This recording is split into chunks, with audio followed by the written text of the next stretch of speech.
Oke, selamat malam teman-teman. Kembali lagi ke channel Diari Mata Indigo bersama Mas Yus. Dan kali ini masih di segmen Diari Mata Indigo siaran. Dan masih dalam edisi Cari Partner. Nah, sampai sekarang memang belum ketemu partner yang pas. Dan moga-moga Mas Yus bisa menemukan partner yang sesuai.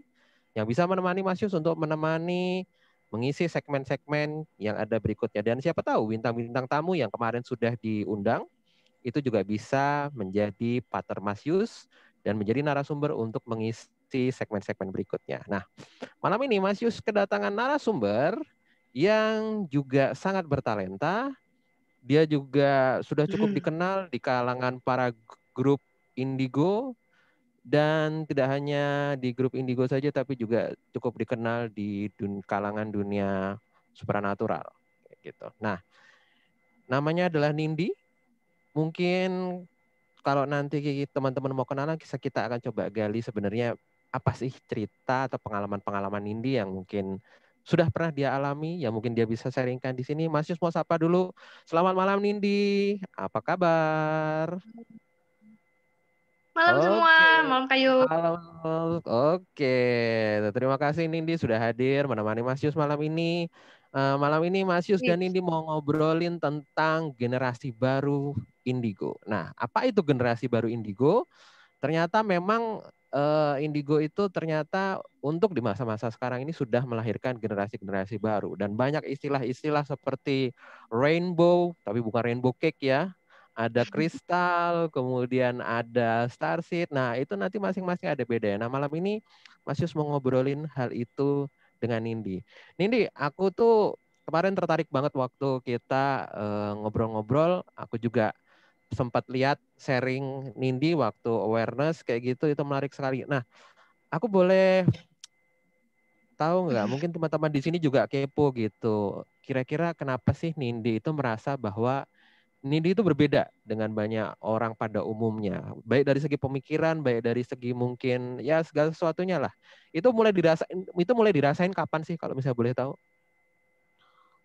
Kalau dirasa-rasa sih dari kecil, Kayus. Jadi Hmm, kalau misalkan mungkin berbeda, hmm, semua orang juga berbeda kan. Tapi karena aku ya, mah pede gitu, rasa spesial. oke, pakai telur ya kayak nasi goreng. Karetnya dua. Hmm. Nah, nah jadi Oke. yang paling pertama sih kalau aku gali-gali lagi gitu ya, bukan cuma pengalaman-pengalaman yang dulu waktu kecil yang aneh-aneh lah, yang heran-heran gitu. Hal kecil aja. Waktu Mhm. itu aku lagi pulang ke Jawa di kereta. Mhm. Ya. Aku sekitar umur 5 tahun soalnya belum masuk SD tapi udah TK gitu. Mhm. Udah keluar TK gitu. Dibawa pulang ke Madiun waktu itu pakai Oke. kereta kan. Nah, Mhm. terus kan yang kereta zaman dulu tuh kan sesek-sesek gitu kan banyak orang. Ya. Mhm. Nah, di depan aku tuh ada ibu-ibu Oke. gelangnya emas, anting Oh, emas. banyak. Oke. Tiba-tiba kata aku bergelimang itu yang twinkle-twinkle lihat emas. Heeh, heeh, heeh. Terus, oke, oke. Terus, terus, terus. Terus aku tanya kan gitu kan, Mhm. Bu, itu emasnya emas asli ya? Aku digeplak sama mama aku dulu. Mhm. Soal-soal kayak gitu, ternyata anak kecil ngapain mikirin emas katanya gitu kan. Mhm. Iya, iya, Udah, iya. udah. Baru sih maksudnya beberapa tahun terakhir gitu kan, aku Mhm. mulai mendalami gitu. Sempat lihat yang film One Anunnaki itu, Mhm. ternyata ada korelasi dengan emas, dengan para Mhm. starseed lah intinya mah kayak gitu. Oke. Oh, Jadi, kayak gitu. ya, eh, Eh, silakan berasumsi itu. Bocah nanya Nah, itu emas, emas asli bukan gitu. oh ya ya ya ya ya. Oke oke. Ini memang nanti ada hubungan. Mungkin nanti kita bisa coba jelaskan nanti di belakang ya. Nah, Ya, ya, tadi ya. udah kesebut tuh tentang Starseed tuh. Hmm. Seperti halnya mungkin tema yang kita bahas malam ini sih. Orang Nah, banyak tuh kan sekarang mendefinisikan generasi baru Indigo. Indigo itu udah ketinggalan zaman katanya. Sekarang itu udah generasinya Rainbow lah, udah generasinya Kristal worker. lah, Light Worker lah, ada generasinya Starseed lah. Itu masing-masing bedanya apa sih sebenarnya kalau misalnya menurut Nindi? Kalau menurut aku ya dari kacamata karena mungkin ada indera-indera aku menangkap menangkap informasi yang sedikit berbeda gitu kan. Oke, Kalau oke. misalkan itu, yang sesuai pernah aku juga bahas mengenai perindigoan ini gitu. Dia kan maksimalnya di Cakra Ajna.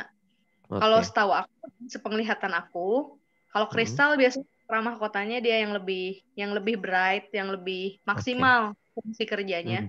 Kalau starseed itu di layer yang paling atas di stellar gateway di titik cakra ke-12. Nah, Oke. misal dari raw power karena memang fungsinya juga berbeda. Kalau kan Ajna kan dia ke mind, ke thinking, power Oke. of thinking gitu kan. Kalau misalkan power of wisdom. Kalau misalkan Oke. starseed yang di gateway, wisdomnya sudah levelnya galaktikal lah gitu. Kalau menurut aku Oke. Oke, wah ini. Nah, itu terus nanti akan mempengaruhi apa tuh kalau misalnya dibandingkan misalnya tuh kebijaksanaan galaktikal, apa bedanya dengan kebijaksanaan yang istilahnya biasa kayak gitu? Aku juga baru dengar tuh istilah kebijaksanaan galaktikal tuh. Itu apa sih itu sebenarnya? wisdom apalah pokoknya mungkin Hmm, seperti itu ya. Aku nggak nemu hmm, namanya, nggak nemu kata bahasa Indonesianya yang tepat gitu apa. Mungkin belum ada kata-kata yang pas untuk menggambarkan aja ya berarti kalau kayak gitu ya.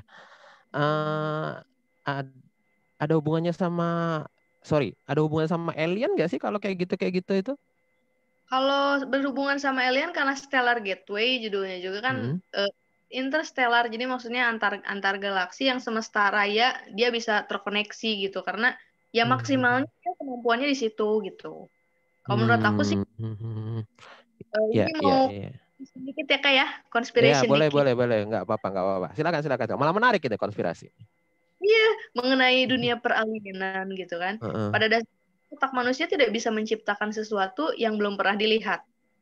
Intinya Oke. kan jadi Hmm, kalau misalnya ada penggambaran-penggambaran mengenai alien atau makhluk yang di luar tata surya, hmm, di luar galaksi Milky Way kita ini, hmm, ya hmm. bisa memang mungkin dulu pernah ada kontak. Karena pada dasarnya yaitu dari otak manusia sendiri tidak bisa menciptakan sesuatu yang belum pernah dilihat. Jadi percaya nggak Masuk percaya, akal. percaya nggak Masuk percaya, akal. balik ke kepercayaan. Oke. Ya, ya, ya, ya, ya. Menarik sih kalau kayak gitu. Mulai dari pikiran, pikiran manusia tidak bisa menciptakan sesuatu yang tidak dilihat. Oke, kita berangkat dari situ. Coba. Iya. eh tapi kalau boleh mungkin diperjelas lagi. Sebenarnya ciri, kalau tadi kan itu perbedaannya, tapi ada ciri-ciri khusus nggak? Mungkin kita bisa golongkan jadi 3 aja supaya lebih spesifik. Apa ciri-ciri misalnya kristal? Kalau kalau selain selain selain mungkin tadi yang Nindi bilang Oh, tadi. iya, iya. Kalau kristal apa dia ciri-cirinya? Ciri-ciri kristal biasanya ya kalau yang aku Ya, temui ya, ya. empat. N4. Kalau gue Mhm. biasanya apatis. Oke. Mhm. Kayak Gue gitu. biasanya apatis. Kalau Mhm. misalkan, tapi itu kan nggak bisa apa namanya, generalisasikan kan kak ya gitu kan. Nggak Mhm, semua orang, mhm, mhm. nggak semua indigo Oke. itu apatis gitu. Cuma rata-rata Oke. orang-orang indigo itu dia cenderung apatis. Kalau Mhm. orang-orang kristal itu dia cenderung empat. Kalau Mhm. misalkan orang starseed, eh, bisa dibilang imajinasinya sangat luar biasa. Oke, makanya ya. Kadang-kadang kalau aku ngerasa sendiri, aku kan sering berhubungan juga ada beberapa temen yang mungkin dia masuk golongan starseed gitu. Orang-orang golongan starseed itu kadang-kadang kalau ngomong memang kayak di awang-awang gitu. Kalau aku sih agak memakluminya. Ya namanya saja juga memang starseed gitu kan. Star itu kan memang di awang-awang gitu. Jadi makanya pas disebut starseed karena dan kenapa omongannya di awang-awang ya karena mereka kayak bintang gitu di awang-awang sana kayak gitu. Nah, terus kalau misalnya rainbow, rainbow sendiri ini sebenarnya jenis yang kayak apa sih? Ciri-cirinya apa kalau rainbow ini dia? Menurut aku sih kalau rainbow mungkin ya, menurut Hmm, ini mah menurut pandangan pribadi aku. Ada beberapa hmm, aku lihat, kalau misalkan yang si rainbow kategori rainbow ini kan sebenarnya masih agak dipertanyakan gitu kan. hmm, Pada hmm, dasar hmm. dasar manusia kan semua warna itu ada karena kita kan semua ini pantulan dari cahaya kan Mas kan. Maksudnya kita Ya, ya, ya. dari tiada ke ada gitu kan. Hmm, hmm, hmm, hmm. basicnya kita ini manusia itu dari debu-debu kosmik. Jadi kita hanya sekedar bintang yang diberi nama. Wah, itu kata-katanya quote of the year lah itu pokoknya lah kalau kayak gitu itulah ya. Oke, ini menarik sekali. Nah, terus kalau misalnya nih, kalau menurut aku kan kayak gitu itu kan sebenarnya menunjukkan level perkembangan jiwa ya, kayak gitu itu. Jadi selain mungkin tadi parameternya adalah titik-titik cakra, tapi itu kalau menurutku juga lebih pada level sampai di mana dia jiwanya itu atau level jiwanya itu berkembang kayak gitu. Nah, tapi aku juga kadang-kadang ini banyak juga nih teman-teman yang mungkin entah itu dia indigo, rainbow, kristal atau mungkin juga starseed. Kadang-kadang dia menemukan di mana tempat dia yang sekarang ini tidak memungkinkan dia untuk berkembang secara jiwa kayak gitu. Jadi jiwanya dia itu seolah-olah kayak terhambat perkembangannya.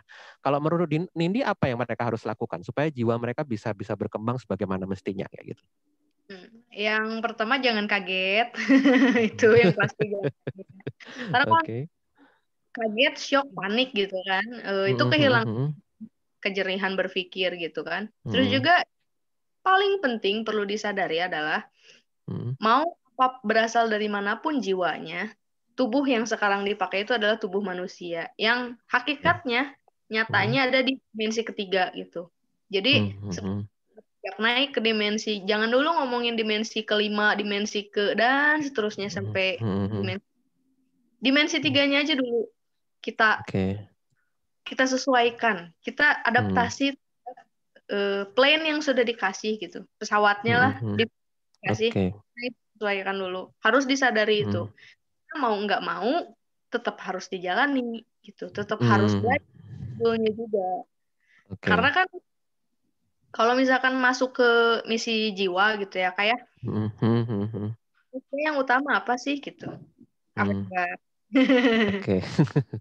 kan untuk mengalami dan untuk belajar gitu. Jadi mau dan pun dimensi manapun ya adaptif lah. Itu aja sih. Setuju. Aku setuju banget tuh kalau kayak gitu tuh. Jadi pada dasarnya memang kembali lagi bagaimana perkembangan jiwa itu bisa optimal kalau kemudian dia menyadari bahwa posisi sesungguhnya bahwa dia masih manusia. Itu dulu awalnya ya. Dari situ dia kemudian baru bisa berkembang, berpikir dan kemudian malah bisa syukur-syukur melakukan manfaat atau sesuatu untuk banyak orang kayak gitu. Kalau kayak gitu itu. Oke. Nah, kalau menurut Nindi nih, kita agak geser sedikit. Menurut Nindi, apa sih yang menyebabkan kemudian generasi indigo ini kemudian berkembang, kemudian muncul ada generasi indigo baru? Apa menurut Nindi penyebabnya? Kalau menurut aku sih yang pertama penyebabnya memang ada siklus tertentu gitu. Mungkin di dalam lokal wisdom atau ajaran-ajaran agama pun disebutkan gitu bahwa ada satu siklus perputaran waktu. Kalau aku sih lebih senang merujuknya ke yuganya ala orang Hindu. Kita kan berada di Kaliuga kalau nggak salah ya, the Dark Age lah dari zaman gitu kan. Ketika ada salah satu pihak yang kita anggap pihak ya, ada pihak yang dominan, pasti ada racing dari lawannya gitu. Karena apa? Nyari keseimbangan kan, gitu. Ketika Dark Age, pasti setelah Dark Age adalah Renaissance kan, abad pencerahan gitu, zaman-zaman gitu. Jadi mungkin kita memang lagi ada di kondisi kritikal peralihan dari zaman kegelapan ke kita mulai lagi nih zaman pencerahan. Pencerahan kayak gitu.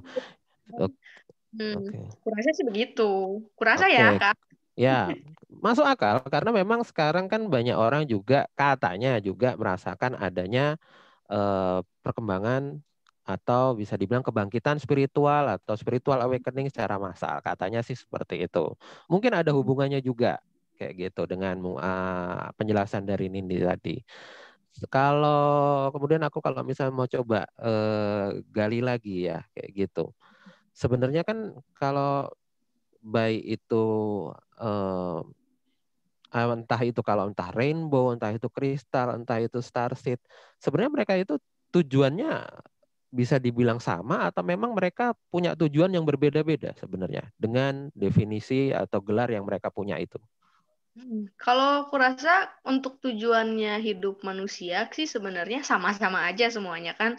Yang pertama adalah melaku guna. Cuman mungkin karena para orang yang punya keberkahan lebih ini, punya kemampuan yang lebih, berarti otomatis kan sejalan dengan apa yang sejalan dengan kekuatan, power, pasti ada juga tanggung jawabnya gitu kan. Di situ sih. Jadi sesuai sama porsi dan tanggung jawabnya aja, kayak gitu itu. Dan sama satu hal lagi Kalau sih dia Kak. kemudian masih bingung, gimana? Sama beban Satu karma lagi. Wah itu malah kompleks banget itu. Aku malah agak menghindari itu ngomongin tentang beban karma itu. Soalnya rumit banget kalau misalnya itu dijelasin. Tapi nggak apa-apa. Ini buat referensi teman-teman aja. Jadi ya mungkin itu kaitan sengema kehidupan di masa lalunya. Kalau aku bilang kan kayak gitu. Bahwa apa yang sudah dia lakukan di masa lalu kemudian berimplikasi atau berakibat pada masanya sekarang. Dan itu yang kemudian membuat dia di kehidupannya sekarang mungkin ada korelasinya dengan old soul, young soul, ancient soul kayak gitu ya.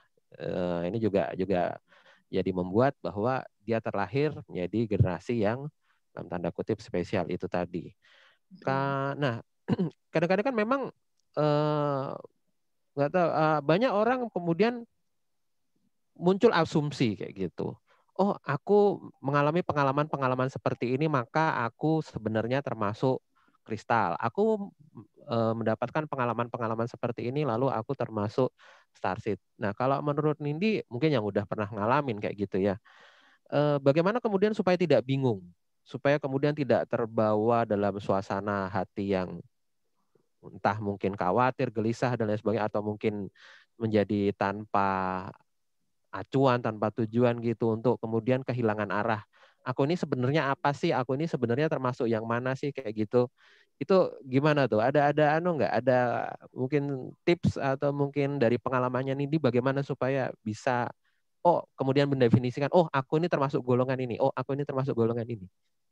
Menurut Nindi gimana?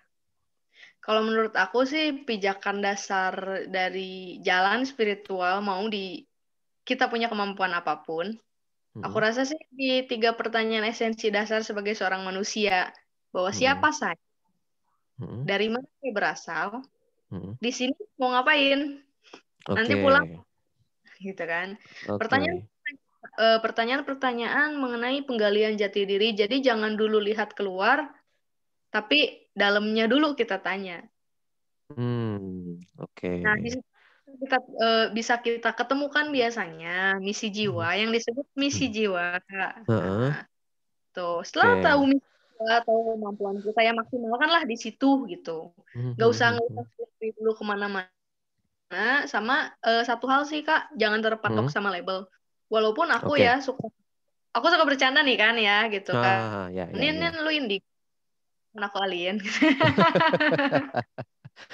Itu Nindi banget kalau itu Nindi banget. Aku tahu itu Nindi banget kalau kayak gitu itu. Itu Ngomongnya aku alien. karena aku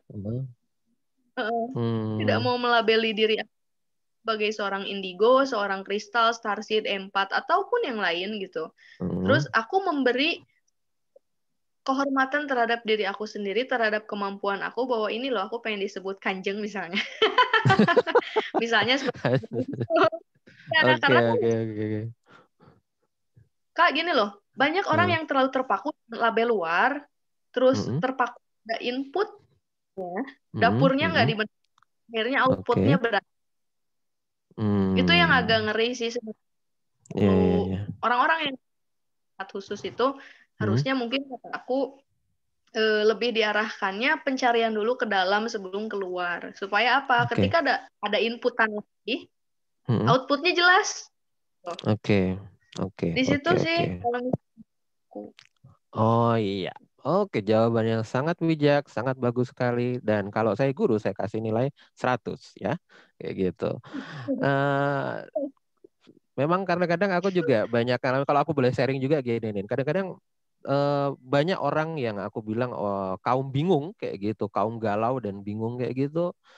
Rasanya mungkin mereka malas gitu cari ke dalam kayak gitu. Mereka malah lebih cari pengakuan di luar, mencari atau Ya. bertanya itu pada mungkin orang-orang yang menurut mereka mungkin bisa, mampu, dan kemudian malah menjadi semacam apa ya? Ya kayak duplikat aja gitu atau kopi dari orang yang mereka idolakan, mereka anggap mungkin bisa dan lain sebagainya. Dan menurutku juga ini kurang tepat karena benar seperti yang dibilang, daripada lu tanya sama orang, daripada lu kemudian mencari justifikasi atau mencari pembenaran atau mencari gelar itu dari orang, cobalah lihat ke dalam diri dulu, apapun yang terjadi tanpa peduli apa omongan orang, temukan itu dan mantapkan diri di situ. Kalau aku sih setuju banget dari apa yang tadi Nindi bilang, cari ke dalam kayak gitu. Nah makanya teman-teman nih yang nonton, yang tadi udah dengerin diskusi kita, camkan baik-baik, mulailah dari dalam dulu. Gitu. Ini intinya pesannya seperti itu. Nah, ini beberapa pertanyaan menjelang akhir sesi. Aku mau coba tanya lagi. Kalau berdasarkan pengalaman Nindi, kan kadang-kadang ada tuh ya yang tersesat gitu, salah jalan kayak gitu. Sebenarnya apa sih yang kemudian membuat teman-teman ini eh, menjadi tersesat, dan kalau berdasarkan pengalaman ini bagaimana supaya mereka bisa kembali lagi ke jalur yang benar kayak gitu. Yang orang-orang tersesat, domba-domba tersesat. Domba-domba tersesat. Ngaku indigo tapi kemudian kayak ngaku titisan dari apalah, mungkin dari bahkan mungkin ada mengaku titisan nabi lah, ada ngaku, kan ada juga tuh yang kayak gitu. Dan malah istrinya malah berusaha mengembangkan egonya daripada kemudian malah menjadi manfaat buat orang lain kayak gitu. Mengembangkan, malah mengembangkan ego ya, Mas. Hmm. Ini Kak, aku ada beberapa juga sih sebenarnya, bukan keberatan sebenarnya, tapi mungkin nggak perlu dipikirkan kembali juga. Mungkin buat sahabat yang terbiasa scan atau reading atau apapun namanya, atau nerawang orang gitu kan. Ketika kita melihat nih outputnya dari orang tersebut ini seperti apa, misalkan dia punya kemampuan A gitu. Nah, kita juga sebagai orang yang dikonsultasikan harus bisa lebih bijak dalam penyampaian, karena kita harus memperhatikan nih dapurnya ini sudah siap belum menerima informasi seperti ini. Itu sih Kak. Oke. Preventifnya itu. Kalau Preventif. misalkan sudah terlanjur kejadian nih, misalkan kayak mungkin ada beberapa kasus yang mengaku titisan siapa gitu. Iya, betul. Sebenarnya cuma satu sih Kak yang bisa aku sarani, pergi ke psikolog atau psikiater terdekat. Karena yang perlu dicek adalah sebenarnya basicnya untuk membedakan antara indigo bukan, starseed bukan, atau kristal bukan, itu kewarasan.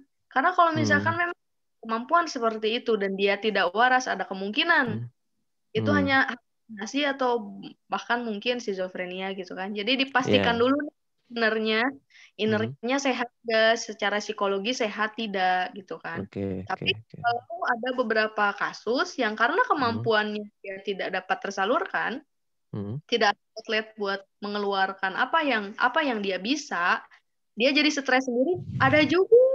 Nah, itu bisa melihat orang gitu, makanya Oke. gitu sih, Kak. Oke, case by case. Sekali lagi dilihat dari setiap kasus. Karena setiap kasus kan mungkin beda-beda. Apa yang dialami beda-beda. Kayak gitu itu. Wah ini, dan kalau aku dengerin tadi yang disampaikan ini ya memang betul. Itu konkret. Kayak gitu loh. Itu konkret.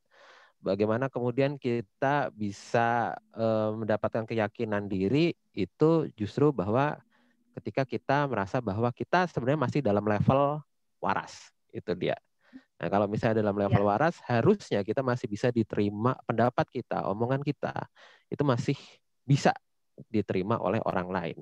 Beda kalau misalnya kita tidak waras, itu artinya kalau menurut Mas Yus parameternya adalah dia sudah, omongannya sudah tidak bisa atau tidak mampu lagi diterima oleh orang karena mungkin udah terlalu absurd, udah nggak ada jembatan logikanya udah putus kayak gitu loh. Sehingga kemudian terlepas dari apakah yang dia sampaikan itu salah atau benar, ya itu jadi nggak ada artinya kayak gitu. Kalau kalau Ya, menurutku kayak gitu sih. Nah, aku mau sedikit pertanyaan yang agak sebenarnya agak out of out of topic sebenarnya.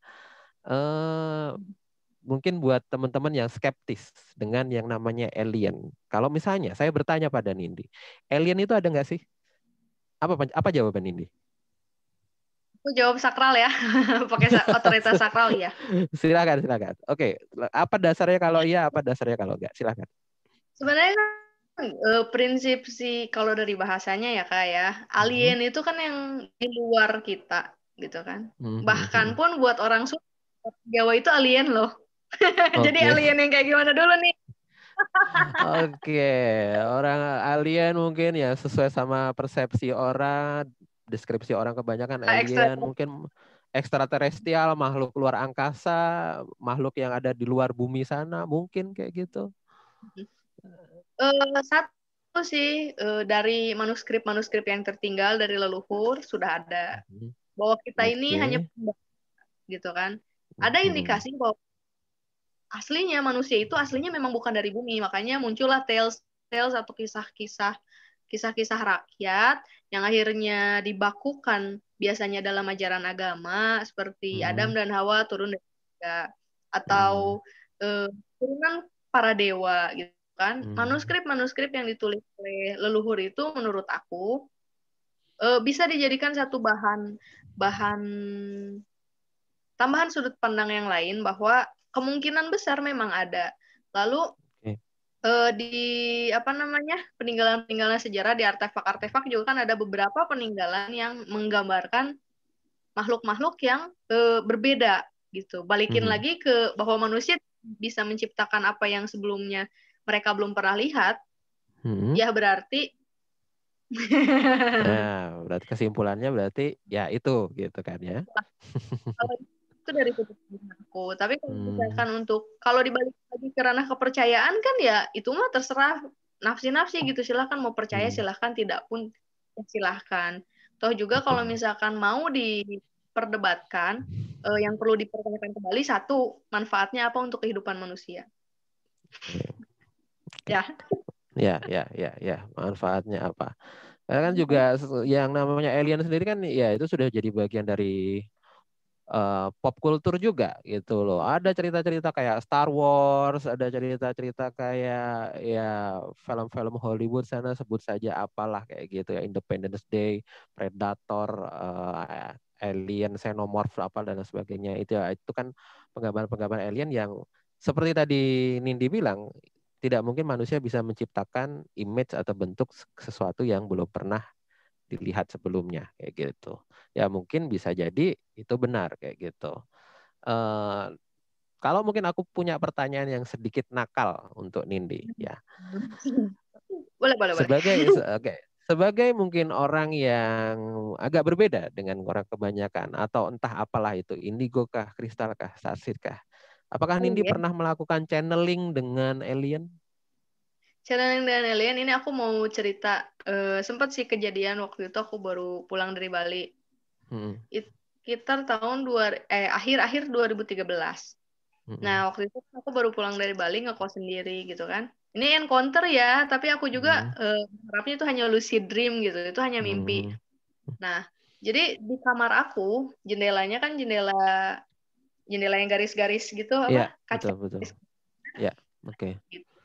Aku tidur setengah sadar, merasa lucid Hmm. gitu kan. Hmm. Yang ngetuk jendela, Oke. bangun, tapi Hmm. badan aku tinggal di ranjang. Perasaan out of body. Oke, oke. Seperti out of body. Terus pas Hmm. ketika aku buka gorden, Hmm. cuman gini aja tangannya nempel Hmm. ke kaca, Jadi, hah? Heeh, nempel ke kaca, udah gitu nggak ngomong apa-apa, tidak ngomong apa, Hmm. tapi aku inget persis bentuknya seperti apa, Hmm. warna kulit, terus kulitnya itu kayak terselaput minyak gitu mas, tapi Oke. nempel Hmm. aja, terus jarinya Oke. tuh ini cuma ada 4. Aku sempat gambar, Oke. tapi Oke. setelah gambar itu semua kemampuan menggambar aku hilang dan aku nggak bisa gambar sampai sekarang. Oke, berarti kayak diserap mungkin bahwa ada sesuatu yang kemudian dibatasi atau mungkin ditutupi sehingga mungkin keberadaan mereka tidak terlacak. Mungkin kalau Aku nggak bisa. kesimpulanku sih kayak gitu. Itu Hmm. detail sekali sampai sampai di Hmm. kristal yang keluar mencuat dari kepalanya tuh aku Hmm. gambarin detail. Hmm. Hmm. Gambarnya Hmm. hilang, Hmm. kemampuan gambar aku menghilang, dan kadang samar-samar. Terus beberapa enggak deh, sekitar tahun lalu setelah aku Hmm. Hmm. ada satu acara spiritual juga, Hmm. nah Hmm. aku mimpi lagi nih kalau ini Heeh. dibawa, itu mah kayaknya mimpi banget sih, tapi pas ketika Hmm. bangun ada ada satu bukti yang aku masih ada rekamannya Hah? bahwa tangan aku bekas suntiknya di sebelah sini. Oh, oke, gitu. Heeh. Ya. Terus pas mimpi itu aku dibawa ke satu Hmm. tempat yang debunya itu debu penuh kayak kabut, Hmm. tapi debu warnanya Hmm. coklat-coklat Hmm. kemas. Aku di ujung Oke. dek, Hmm. aku disuntik hilang kesadaran, tapi ada papa aku di depan yang lagi dirajah punggungnya pakai tinta warna hijau. Tapi alat Hmm. rajah nggak bisa lihat. Tapi ada Ya, rajahan ya. menyerap ke badannya, sut gitu. Ini boleh di apa namanya? Boleh dianggap halus silahkan. Anggap aja aku lagi mimpi sedangkan imajinasi gitu kan. Tapi Gak apa-apa, gak apa-apa, gak apa-apa. pas Oke, oke, ketika oke. bangun suntikan itu Hmm. mas, Hmm. horor juga gitu kan. Hmm. Kayak yang Hmm. tapi Hmm. gitu. Kayak aku Hmm. sempat pernah disuntik pakai di rumah sakit asli ya ini Ya, ya, pakai ya. jarum bayi kecil. Hmm. Hmm. Kan si apa namanya pembuluh darahku kecil-kecil. Hmm. Ya sama itu bekasnya gitu. Hmm. Yang Kayak gitu. encounter apakah ini? Oke, ini sih kalau menurutku sih kita bebaskan kesimpulannya bagi teman-teman yang mendengarkan. Tapi ini menarik banget, jujur ini menarik banget. Ini adalah wawancara paling menarik dengan topik yang menarik pula kayak gitu dan aku sangat seneng kayak gitu Nindi. Tapi jujur ini kita sudah sampai di akhir segmen sehingga mau tidak mau kita harus akhiri untuk wawancara dan diskusi kita pada hari ini. Aku makasih banget ya Nindi ya udah mau jadi bintang tamu yang Mau spesial pada malam hari ini. syaratnya dua. Mudah-mudahan mudah-mudahan nggak kapok ya. Kita undang lagi untuk nanti ngobrol-ngobrol tema-tema berikutnya ya. Kayak gitu ya. Siap. Oke, teman-teman, itu tadi obrolan kita bersama Nindi sangat luar biasa, sangat inspiring dan sangat menggugah juga kayak gitu. Yang pasti saya Mas Yus serahkan ini penilaian, kesimpulan dan apapun itu ke teman-teman yang mendengarkan pada hari ini. Mas Yus juga terima kasih buat teman-teman yang mendengarkan, yang sudah mendengarkan dan yang sudah menyaksikan channel Mas Yus ini. Bantu untuk Mas Yus mengembangkan terus channel Diari Mata Indigo ini supaya menjadi lebih bermanfaat, supaya menjadi lebih berkualitas lagi. Dan jangan lupa untuk subscribe, like, dan share sehingga Mas Yus bisa terus untuk eksis di channel YouTube ini. Nindi, makasih sekali lagi. Sampai Terima kasih. ketemu Sampai ketemu di lagi. kesempatan dan wawancara berikutnya ya. Oke, Mas Yus